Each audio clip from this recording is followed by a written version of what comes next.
Hey guys, so today I'm going to walk you through the Explore station where we're basically looking at the grievances from the Declaration of Independence. We're not looking at all of them, we're just going to look at a few of them, kind of the ones that I thought you guys would understand the most because it's stuff that we've covered.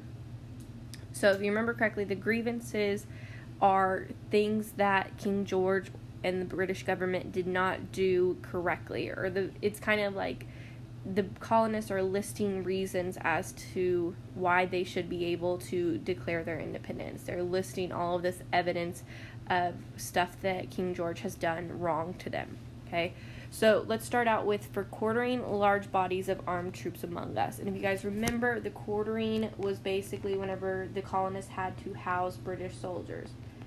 Okay, so colonists had to house soldiers. I cannot write very well, sorry about it.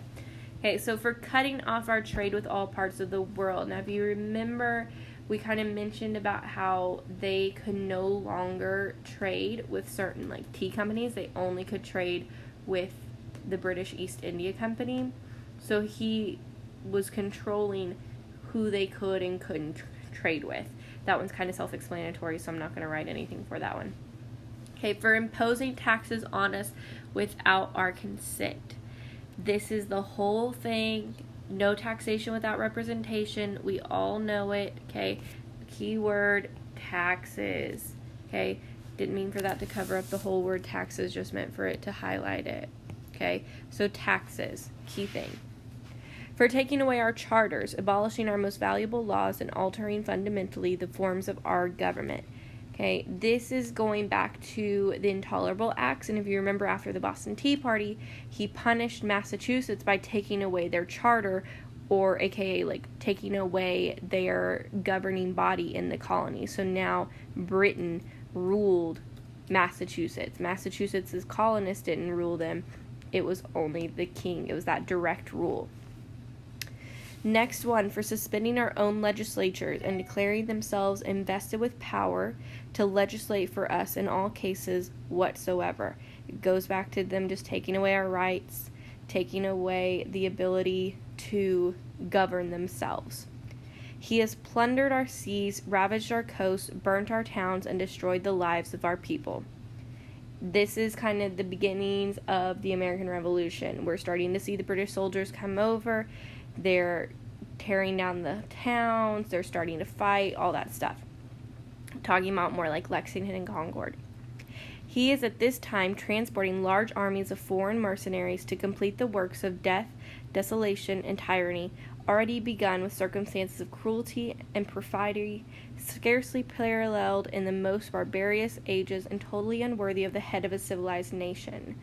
Once again, it's just talking about the troops that he's sending over to start fighting us colonists.